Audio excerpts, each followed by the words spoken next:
በሀገራችን የከፍተኛ ትምህርትና ስልጠና ታሪክ ረጅም ዘመናትን ካስቆጠሩ ተቋማት መካከል አምቦ ዩኒቨርሲቲ ተጠቃሽ ነው። ከ70 ዓመታት በላይ ያስቆጠረው አምቦ ዩኒቨርሲቲ ለሀገርና ለአካባቢው ማህበረሰብ የእውቀትና የእድገት መሰረት በመሆን ሲያገለግል ቆይቷል።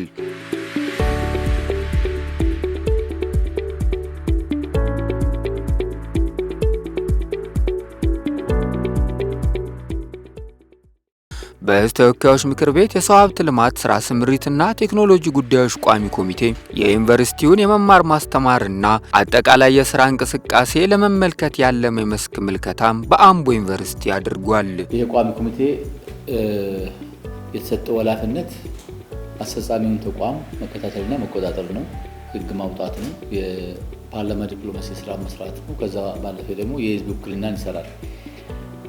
እነዚህ የህዝብ ተወካዮች ምክር ቤት ተልእኮዎች ናቸው።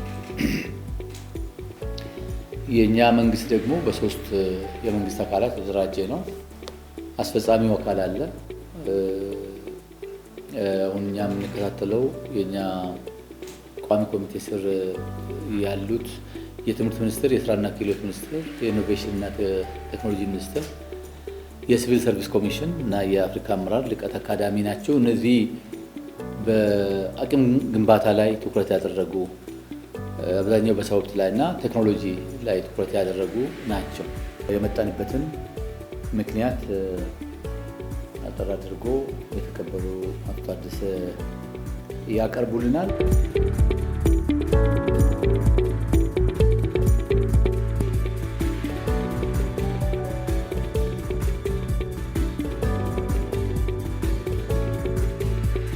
ባርና ለቤታችን አቋያ የክትትልና የቁጥጥር ስራ ነው የምንሰራው።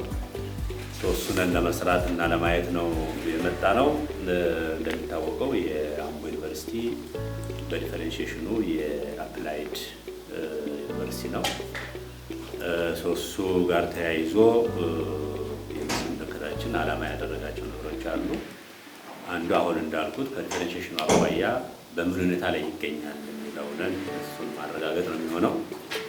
ከዛ ባለፈ ትልልቅ ኃላፊነትና ተግባሮች ተሰጥተውታል፣ ለዩኒቨርሲቲዎቻችን ተሰጥተዋልና አንደኛው የመማር ማስተማር ሂደቱ 2018 እና ከአሁን በፊት የነበረው ሂደት ምን ይመስላል፣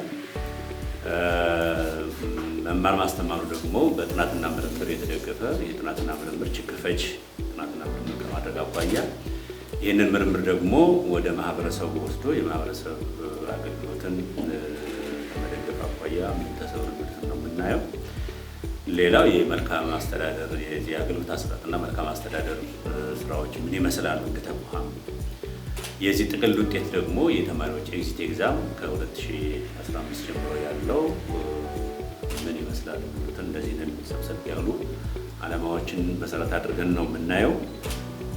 ይህንን ለማድረግ አንደኛው እንደ ተቋም ያለው ቅንጅታዊ አሰራር ምን ይመስላል፣ ከላይ እስከ ታች ያለው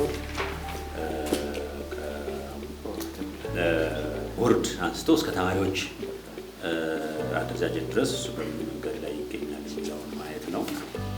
ከዚህ ጋር ተያይዞ ከትምህርት ሚኒስቴር ጋርም ያላቸው ቅንጅታዊ አሰራር እንደሚመስል እንፈልጋለን። ሌላው የተማሪዎች ልዩ ልዩ አገልግሎቶችን በአግባቡ ከማሟላት አኳያ የሚታወቁ ናቸው፣ መዘርዘር አያስፈልግም። እሱ አኳያ ያለው ምን ይመስላል ከምግብ ጀምሮ ያለው ማለት ነው። ሌላው የትምህርት ጥራትን ለማስጠበቅ አንደኛው በተልኳችሁ መሰረት የመምህራን ፕሮፋይል ለመማር ማስተማሩ ለተለየ ለተሰጣችሁ ተልኮ ተገቢ የሆነ በቂ የሆነ መምህር ያለ መሆኑን ነው። ዩኒቨርሲቲው ከዓለም አቀፍ ተቋማት ጋር ያለው ትስስር ምን ይመስላል? የሚደረጉ የጥናትና ምርምር ስራዎች የማህበረሰቡን ተጠቃሚነት ከማረጋገጥ አንጻር ምን ይመስላሉ ሲል ቋሚ ኮሚቴው ጠይቋል። ሌላው ዩኒቨርሲቲው ዓለም አቀፋዊ ተወዳዳሪ እንዲሆን ከማድረግ አኳያ የተሰሩ ስራዎችና ከሀገር ውስጥና ከውጭ ሀገር ዩኒቨርሲቲዎች ጋር ያላችሁ ግንኙነት ይህንን መሰረት አድርጎ ፕሮግራሞቻችሁን አክሪዴት ኢንተርናሽናል አክሪዴት ከማድረግ አኳያ ምን ላይ እንዳላችሁ ስለምን የሚሆነው ምርምርና ማህበረሰብ አገልግሎት ነው። አንዱ ቅድም መግቢያ ላይ እንዳልኩት ጥናትና ምርምር ችግር ፈች ከመሆን አኳያ ምርምሮችን በበጀት ከመደገፍ አኳያ እነዚህ ምርምሮች ደግሞ ውጤታቸው ወደ ማህበረሰቡ የቴክኖሎጂ ሽግግር ከማድረግ አኳያና ማህበረሰቡ ተጠቃሚ እንዲሆን ከማድረግ አኳያ የተሰሩ ስራዎችን እነሱን መለከት ይሆናል። እነዚህ ምርምሮች ደግሞና ግኝቶቹ በፓተንት ከማስመዝገብ አኳያ በዚህ ዓመት ስንት የምርምር ግኝቶችን በፓተንት ማስመዝገብ ይችላቸዋል የሚለውም እሱም አንዱ ነው። ሌላው በቅርብ የወጣው የዩኒቨርሲቲ ኢንዱስትሪ ትስስርን መሰረት በማድረግ እውቀትን ብቻ ሳይሆን ተማሪዎቹ ክህሎትም ኑሯቸው እንዲወጡ ከማድረግ አኳያ በአካባቢ ከሚገኙ የተለያዩ ኢንዱስትሪዎች ጋራ ተማሪዎች በመሄድም ሙያተኞችን በማምጣት ኢቨን ተግባሩን በውል ይዞ ከመስራት አኳያ በምን ደረጃ ላይ እንደሚገኝ እሱን ማየት ነው የሚሆነው። የዩኒቨርሲቲውን የበርካታ ዓመታት የታሪክ ጉዞና አሁን ያለበትን ወቅታዊ ሁኔታ የዩኒቨርሲቲው ፕሬዝዳንት ዶክተር ባይሳ ለታ ለቋሚ ኮሚቴው አባላት እንደሚከተለው አቅርበዋል። ዩኒቨርሲቲያችን በጣም ረጅም ዓመት አገልግሎት የሰጠ ነው። በ1947 በፈረንጅ ነው፣ በ1939 በኢትዮጵያ አቆጣጠር ለመጀመሪያ ጊዜ የእርሻ ትምህርት ቤት ተብሎ ፋውንድ የተደረገ ነው። ይሄኛው ግቢ አሁን ያለንበት ግቢ ዋናው ግቢ ማለት ነው። ስሩ ፕሮሰስ ብዙ ስያሜዎች ነበሩት። በሁለተኛው የዓለም ጦርነት ጊዜ የመዘጋት እጣም ነበረው። ምክንያቱም የውጭ ሀገር ዜጎች ስለሆኑ መምህራኖችም ኃላፊዎችም በተለይ ጀርመኖች ወደ ሀገራቸው ሲመለሱ የተወሰነ ጊዜ የስም ለውጦች ምናምን ተደርገውበት ምናምን ቆይተዋል እና ስኩል ኦፍ አግሪካልቸር መጀመሪያ ሲቋቋም ከዛ ወደ አምቦ አግሪካልቸር ፎረስትሪ ሴኮንደሪ ስኩል በ1958 ከዛ ወደ አምቦ ኮሌጅ ኦፍ አግሪካልቸር 1991 አምቦ ኮሌጅ ኦፍ አግሪካልቸር ሲሆን ሌሎችን ፕሮግራሞችን መስጠት የጀመረበት ዲግሪ ፕሮግራሞችን ማስተማር የጀመረበት ጊዜ ነው። በ2008 ደግሞ አምቦ ዩኒቨርሲቲ ኮሌጅ ሆኖ በጅማ ዩኒቨርሲቲ ስር ጥቂት ዓመታት ቆይቷል። በ2009 አንድ ዓመት በኋላ አምቦ ዩኒቨርሲቲ ሆኗል ማለት ነው። ዩኒቨርሲቲ ከሆነ ትንሽ እድሜ ነው። ስለዚህ ራሳችንን ስንገልጽ ሁሌ ወጣትም ጎልማሳም ነን ብለን እንገልጻለን፣ በሁለቱ መገላለጽ በዚህ ምክንያት ማለት ነው። አጠቃላይ አሁን 78 ዓመት ሆኖናል። ይሄኛው ግቢ ከተቋቋመ ጊዜ ጀምሮ ማለት ነው። አምቦ ዩኒቨርሲቲ የተሰጡትን 3 አበይት ተግባርና ኃላፊነቶች ለመወጣት እያደረገ ያለውን አጠቃላይ ጥረት እንዲህ ገልጸዋል። ቪዥን አለን። አፕላይ ሳይንስ ዩኒቨርሲቲ ነን። በዲፍሬንሺዬሽኑ ምናልባትም ካሉት አፕላይ ሳይንስ ዩኒቨርሲቲዎች ረጅም አንጋፋ የሆነ ተቋም ይመስለኛል። ከሌሎች 16 አካባቢ የሚሆኑ አፕላይ ሳይንስ ዩኒቨርሲቲዎች አሉ በሀገር ውስጥ። ሰው የተሻለ አፕላይ ሳይንስ ዩኒቨርሲቲ ለመሆን ነው ራዕያችን። አፕላይ ሳይንስ ዩኒቨርሲቲ ደግሞ ዋና ሚሽኑ በቂና ብቁ የሆነ ዜጋን ማፍራት ነው። እጁን ያፍታታ በቲዮሪ ብቻ ላይ ሳይሆን እጁን የፈታ ወደ ስራ ሲሰማራ ስራውን በአግባቡ ማወቅ የሚችል ሰውን መፍጠር ነው የአፕላይ ሳይንስ ዩኒቨርሲቲ ዋና ተልዕኮውና እሱን ለማድረግ ጉዞ ጀምረናል ማለት ነው። ገና መነሻ ላይ ነው ያለነው። ወደፊት እየተጓዘን እንሄዳለን። ሚሽናችንም ከዛ አንጻር ሪፐርፐዝ አድርገናል። አሁን ብዙ ሪቫይዝ ያደረግናቸው ዶክመንቶች አሉ። ከናሽናል ሰስቴናብል ዴቨሎፕመንት ጎል እንደ ሀገር ከያዝነውም ጋር በሚጣጣም መልኩ 3 ዋና ፎከስ ኤሪያዎች አሉ። አንደኛው ግብርና ነው የተቋቋምንበት። ከዛ ኢንጂነሪንግ ቴክኖሎጂ እና ጤና እና ሜዲሲንን ጨምሮ እነዚህ ፎከስ ኤሪያዎች ናቸው። በዛ አምብሬላ ስር ደግሞ ሌሎች የሚካተቱ ይኖራሉ። አንድ ሚሽን ኮር ኦብጀክቲቮች አሉን። ፒላር 4 ዋና ኦብጀክቲቮች አሉን እንደ ዩኒቨርሲቲ። ያው ይሄንን እናንተም ስላነሳችሁት መድገም አልፈልግም። መማር ማስተማሩ፣ ምርምር፣ ኮሚኒቲ ሰርቪስ እና ሴንተር ኦፍ ኤክሰለንስ በመረጥናቸው ኤሪያዎች ላይ የመሆን ራዕይን ነው አጠቃላይ ፒላር የወሰድናቸው። እነዚህን ስራዎች ስንሰራ እንግዲህ 4 ዋና ፕሮግራሞች አሉ።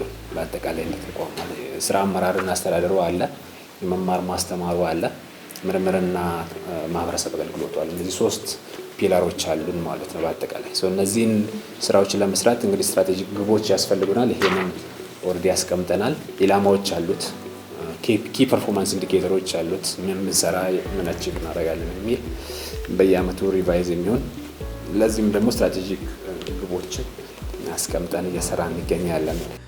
አምቦ ዩኒቨርሲቲ ባሉት 4 ካምፓሶች በበርካታ የቅድመ ምረቃና ድህረ ምረቃ ፕሮግራሞች ከ18000 በላይ ተማሪዎችን በማስተማር ላይ ይገኛል። አጠቃላይ ወደ 68 አካባቢ የሚጠጉ አክቲቭ አንደርግራጁዌት ፕሮግራሞች አሉ። ባሉን አራቱም ካምፓስ አምስተኛ የሆስፒታል እንደ አንድ ካምፓስ ስለምንመለከት 78 አካባቢ የሚሆኑ ማስተርስ ፕሮግራሞች አሉ።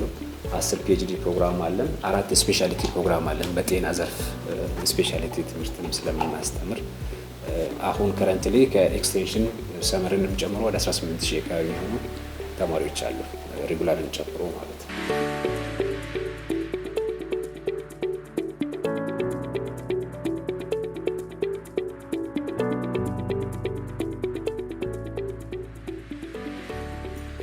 በሁሉም የትምህርት ፕሮግራሞች የሚያስተምሩ መምህራን ከሁለተኛ ዲግሪ በላይ የትምህርት ዝግጅት ያላቸው እንደሆኑ የዩኒቨርሲቲው ፕሬዝዳንት ይገልጻሉ።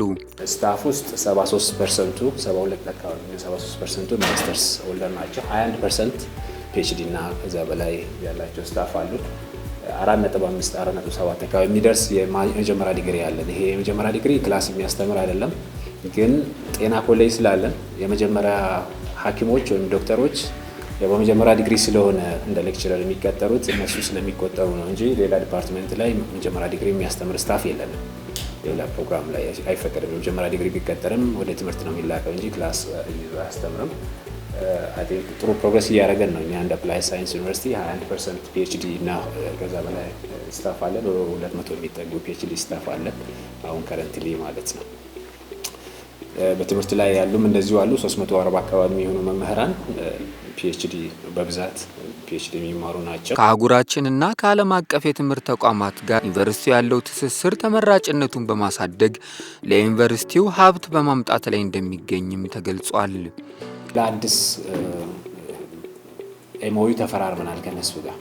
የአፍሪካ ኦፊስ መክፈት ፈልገዋል። እነዚህ እዚህ የአፍሪካ 9 ሀገራት ናቸው ከአፍሪካ አባል የሆኑት። አሁን በቅርብ 2 ሀገራት ተጨምሯል፣ ሴኔጋል። እሱን እዚሁ አፍሪካ ውስጥ ኦፊስ ከፍቶ ማስተባበር ይፈልጋሉ። ያ ኦፊስ ደግሞ ኢትዮጵያ እንዲሆንላቸው ይፈልጋሉ። ኢትዮጵያ ሲሆን ደግሞ አምቦ ዩኒቨርሲቲ እንዲሆን ይፈልጋል። እና ሲወስነን መስከረም ውስጥ ኦፊሻል ኦፕኒንግ ከፍተናል ማለት ነው። ይሄ መጨረሻ 4ኛ ላይ ያለው አንሶ አፍሪካ ሀብ ኦፍ ሳይንስ ኤንድ ኢኖቬሽን የሚል እኛ ሆስት እያደረገን ነው። ቢሮ አለ እዚህ ማለት ነው። ይሄ ትልቅ ፈንድ እያመጣ ነው። በቅርቡ የራሳቸውን 1 ሚሊዮን ፈንድ ኦልሬዲ አሎኬት አድርገዋል። ያ ማለት 20 ሚሊዮን የኢትዮጵያ ብር አካባቢ አሎኬት አድርገዋል። ለወደፊቱ ሰፊ ስራ ነው የሚታሰበው። ምርምር ኤሪያዎችን መስራት የሚችልበትን ኤሪያ ምናምን እያሰብን ነው። 2 ኦፊሶችን ሆስት እናደርጋለን እኛ እንደ ሀገር ማለት። ይሄ የአፍሪካን ስራ የሚያስተባብር ነው። በጣም ትልቅ ኮምፒቲሽን የነበረበት ነው። ኬንያኖችን ኮምፒቲት ሲያደርጉበት የነበረ ነው። ግን እሱ ዊን አድርገን እዚህ መጥቷል። የቻይናው የኢኖቬሽን ሳይንስ እና ቴክኖሎጂ ሚኒስትር ባለበት እዚህ ሸራተን ኤምኦዩ ተፈራርመን አሁን ኦልሬዲ ቢሮዎች ተከፍተዋል ማለት ነው። ጥናትና ምርምር ስራዎች ትኩረት በመስጠት በገንዘብ የመደገፍና አካል ጉዳተኛና ሴት ተማሪዎችን ተጠቃሚ የሚሆኑባቸውን አማራጮች በማስፋት ላይ እንደሚገኙ የዩኒቨርሲቲው አመራሮች ይናገራሉ። በዋና ቤተ መጻሕፍት ውስጥ ለነሱ በግራውንድ ላይ ለብቻ ነው ማንበቢያ ክፍል ያላቸው።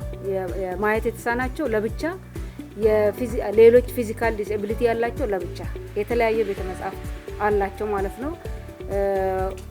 ምናልባት ሙሉ በሙሉ በቂ ነው ባይባልም የራሳቸው ለኮምፒውተር እና የሚያነቡበት ሞባይላቸውም ላይ ተጭኖላቸዋል፣ ኮምፒውተሮቹም ላይ ተጭኖላቸው በኤርፎን በቅርብ ጊዜ ደግሞ አሁን ዋይፋም እዛው ገብቶላቸው ራሳቸውን የቻለ እዛው ያነባሉ። ኮምፒውተር በጋራ እዛው ይጠቀማሉ ማለት ነው። በእኛ ዩኒቨርሲቲ መንግስት ከመድብልን በጀት የምንሰጠውን ፈንድ እኛ የነባራዊ ሁኔታውን ከግምት በማስገባት ድሮ ከነበረው ስሬሽሆልድ ከፍ አድርገን ሲሊንጉን ይነስ የሚብዛም የጊዜውን ያገናዘበ ፈንድ ነው የምንሰጠው። ማክሲመም አሁን ቴማቲክ ሪሰርች ከሆነ እስከ 4 ሚሊዮን ሁሉ ሊሄድ ይችላል። ከዛ በታች ኮንቬንሽናል ሲሆኑ ደግሞ እንደየ ሁኔታው መመሪያ አውጥተን በዛ መልኩ ፈንድ እየተደረገ ነው። መምህራኖቻችን በተቻለ መጠን እየተሳተፉ ጥሩ ተሳትፎ እየተደረገ ነው። የውጭም ጭምር ምርምር ፈንዶችን እያሸነፉ ይገኛሉ። ይነስም ይብዛም ይሄንን ቅድም እንዳነሳችሁት የውስጥ ገቢን ወይም ደግሞ ገቢን ከማሳደግና የእኛን ዓለም አቀፋዊ ተወዳዳሪነታችንን ከማሳደግ አንጻር አንዱ በዚህ ጊዜ እንደ ዓለም አቀፍ ክራይቴሪያ ተወስዶ እየተሰራበት ያለው ሰርቲፊኬት የማግኘት ነገር አለ። ጉድ ፋይናንሻል ግራንት ፕራክቲስ የሚባል አለ። ያንን ሰርቲፊኬት ያለው የፋይናንስ አስተዳደሩ ብዙ የውስጥ አስተዳደሩ ጥሩ የሆነ ተቋም እነዚህ ጌትስ ፋውንዴሽን ሌሎችም ዌልካም ትረስት ፋንዶች እነዚህ አውቶማቲካሊ የማሸነፍ እድሉ ከፍተኛ ነው እና ያን ሰርቲፊኬት ለማግኘት ከሀገር ውስጥ እስካሁን አሄሪ እና ዲላ ዩኒቨርሲቲ እኛ የምናውቃቸው ሰርቲፋይድ የሆኑ አሉ። ያንን ያገኘ ተቋም ተወዳድሮ የማሸነፍ እድሉ በጣም ከፍተኛ ስለሆነ ያንን ልምድ ወስደን አሁን ጥሩ ጅምር ላይ ነው ያለነው ሰርቲፊኬቱን ለማግኘት ነው።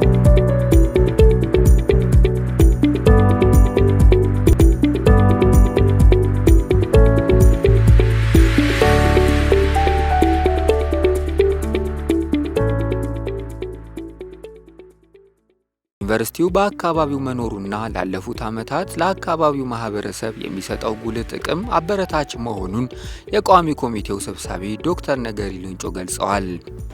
ስኬቶቹም ጥሩ ናቸው፣ ግን አምቦ ዩኒቨርሲቲ ሆኖ እዚህ መሆኑ ከሁሉም በላይ እጅግ በጣም ጥሩ እንደሆነ ነው የምረዳው።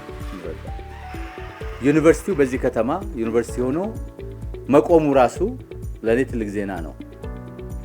ምክንያቱም ከዚህ ዩኒቨርሲቲ ጋር የሚመጡ ብዙ ነገሮች አሉ። ገና ያልመጡ ገና ብዙ ነገሮች ይኖራሉ ብዬ እጠብቃለሁ። መማር ማስተማርን በተመለከተ ማንሳት እንፈልገው መማር ማስተማር ላይ ትኩረት መስጠት አለብን። ትኩረታችን እንደገና ብዙ ነገር መናገር አልፈልግም። የኛ ትምህርት ጥራትና አግባብነትን መሰረት ያደረገ መሆን አለበት። ጥራት ያለው አግባብነት ያለው ሀገሪቷ የምትፈልገው ማለት ነው። በዛ ላይ ትኩረት ማድረግ ያስፈልጋል። ቻሌንጆች ይገባኛል፣ አንስታቸዋል። የተማሪዎች ነፃነት አለ። እነሱ ደግሞ በእድሜም ሊሆን ይችላል፣ በፒር ፕሬዠርም ሊሆን ይችላል፣ በወላጅም ሊሆን ይችላል። ስትራቴጂክ የሆኑ የሀገራዊ እይታዎችን ከግንዛቤ ያስገቡ ሲመርጡ ማለት ነው። ከተሰራበት ግን የሰው ልጅ ይቀየራል። መማር ማስተማር ላይ ሁለተኛ ላይ ማንሳት እንፈልገው ተግባራዊ ስልጠና ላይ ወይ ደግሞ ሰዎች ያወቁትን ማድረግ እንዲችሉ ማድረግ ነው። ለዛ ደግሞ ክፍተቶች አሉ። ወርክሾፖቻችን መጠናከር አለባቸው። የኛ ላብራቶሪዎች ጥሩ ላብራቶሪዎችን ቅድም አይተናል፣ መጠናከር አለባቸው።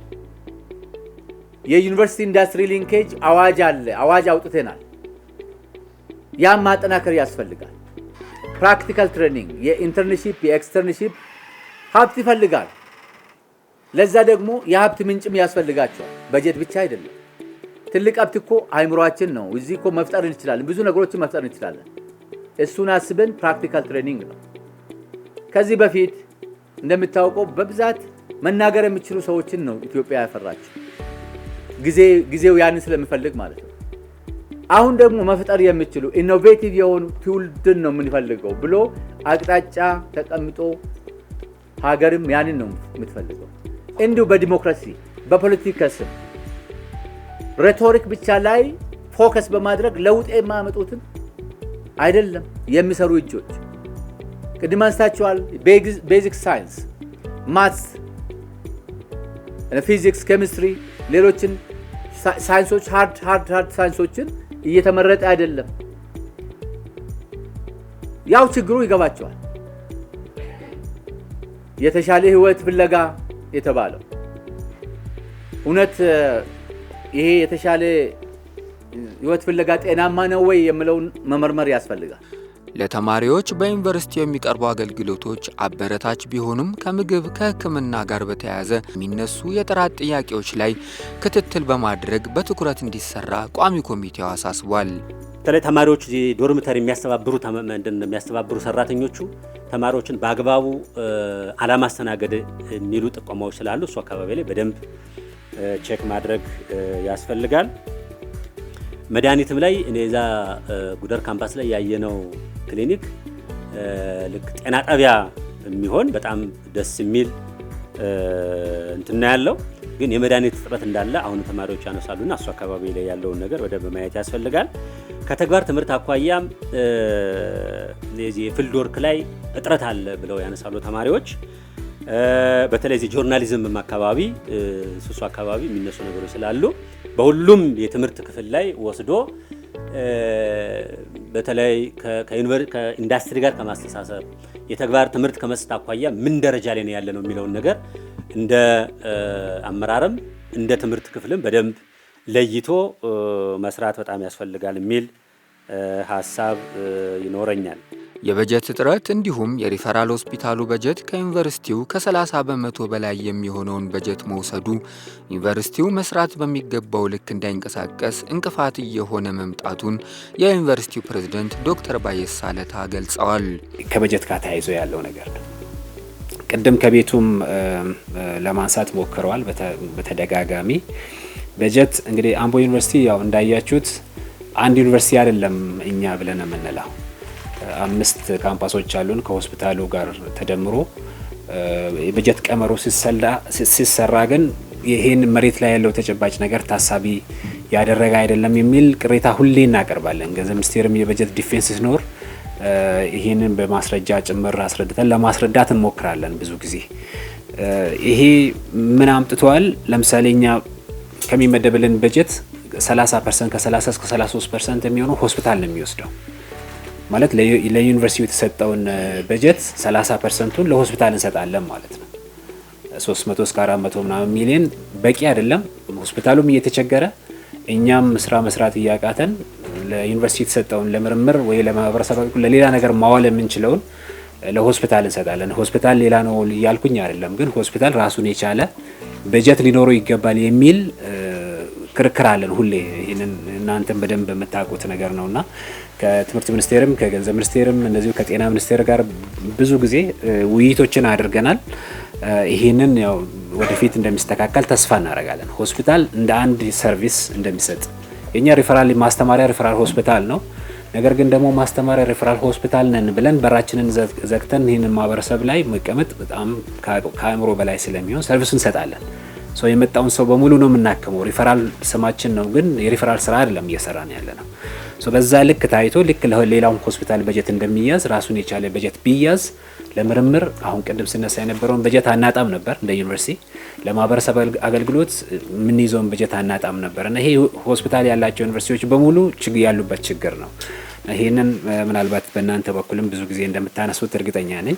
ይሄ ታይቶ ሆስፒታሉ ራሱን ችሎ በጀት እንዲመደብለት ከዚህም ደግሞ እኛም ሰፖርት ማድረግ የምንችልበትን ሁኔታ መፍጠር ካልቻለን በስተቀር ችግሩ ይቀጥላል ባይነን። 30%ን ለሆስፒታል ከሰጠን በኋላ 70% ነው የሚቀረን። ከ70% ደግሞ አብዛኛውን ወደ 72% ከ72 እስከ 75% አንዳንዴ የሚወስደው ደሞዝ ነው።